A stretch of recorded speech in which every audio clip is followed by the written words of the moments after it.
Hi, Internet! We now get to dive headfirst into the shooting phase. Or the DAKKA phase, which I like to call it.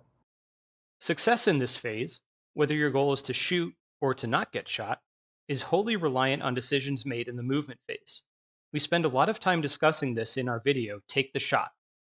We encourage you to check it out once you have an understanding of what we cover in this video. So with that said, let's hop to it. Unlike the movement phase, players take turns activating models. Remember that you could ready models in the movement phase?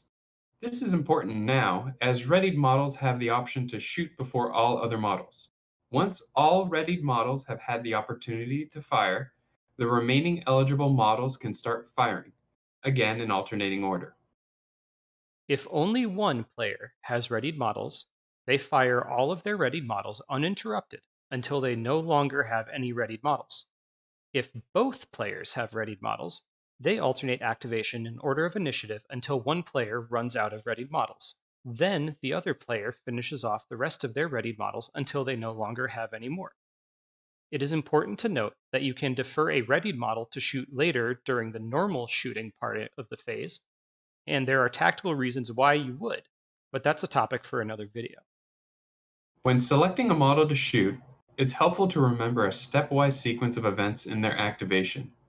1. Choose model to shoot with. 2. Choose ranged weapon and targets. 3. Resolve attacks. And 4. Choose another ranged weapon and target or targets. First, choosing a model to shoot with. There are certain criteria that designate a model eligible to shoot. Models are determined eligible to shoot if they did not fall back, retreat, advance, or attempt a charge, if they were themselves successfully charged by an enemy model, or if they are within 1 inch of an enemy model. If your model satisfies all of these requirements, it can shoot. However, there are certain weapons and rules that let you ignore some of these eligibility rules, but they are explicit in exactly what they allow you to do. This sounds like a lot of housekeeping, but it's honestly not as bad in practice. Number 2. Choose ranged weapon and targets. For a single model activation, you can shoot with one grenade, or all of its pistols, or all other weapons. If your model has multiple pistols or multiple non-pistols, they can resolve each weapon independently, which we'll refer to again when we get to step 4. So, when you choose a weapon to shoot with, you have to check on a few things. First is the maximum range of the weapon, always listed in inches. A target is said to be at short range if they are within half of the weapon's maximum range, or at long range if they are greater than half of the weapon's maximum range. Shooting attacks at long range will have a -1 modifier to the hit roll, unless the model has a rule to ignore this penalty. Once you verify range, you check the weapon type. There are many types of weapon, each described on pages 29 and 30 of the core manual. The individual weapon types allow for special rules. For example, alluded to a couple times now in this and in previous videos is the assault weapon type. Normally, if you advance a model in the movement phase, you cannot then shoot with them in the shooting phase, unless they are equipped with an assault weapon type. In this instance, they can still shoot despite having advanced, but take a -1 penalty to their hit roll.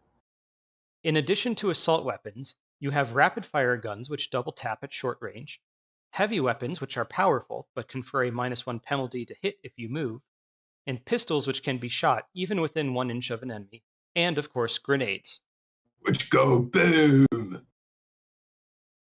Yes. The number of shots your weapon can make is always listed just after the weapon type. Before you play, we encourage you to read through the weapon types for the models you are fielding to get an understanding of their strengths and limitations. At this point, still part of the second step of the shooting model activation, you then choose your target and potential secondary targets. The target must be in range and must be visible. It's important to verify if your target is considered obscured to your shot, as this would give the shooting attack a -1 modifier to the hit roll. If you cannot draw line of sight to all of the parts of the main body of the enemy model, from a single part of the main body of your model, they are said to be obscured from you. As mentioned a second ago, a shot can have potential secondary targets. When choosing who you're about to pop, if your weapon makes more than one shot, you can split your shots to any other models within 2 inches of the designated primary target, as long as they are still within range of your weapon.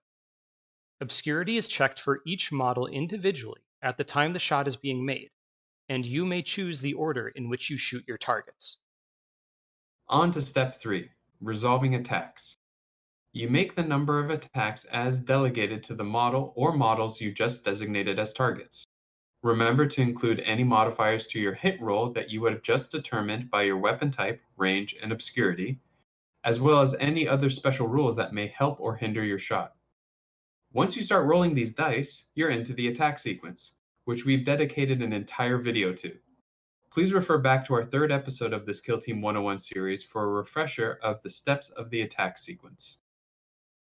And finally, step 4, choosing another ranged weapon and target.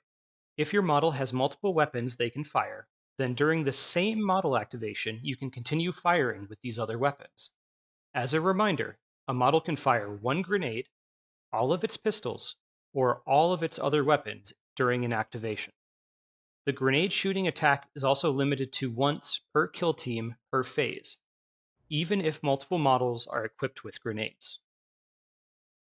It's important to note 2 things. 1, if you have one weapon with multiple firing profiles, this does not count as separate weapons. If they are allowed to fire all weapon profiles in one activation, they must all be at the same target and secondary targets. 2.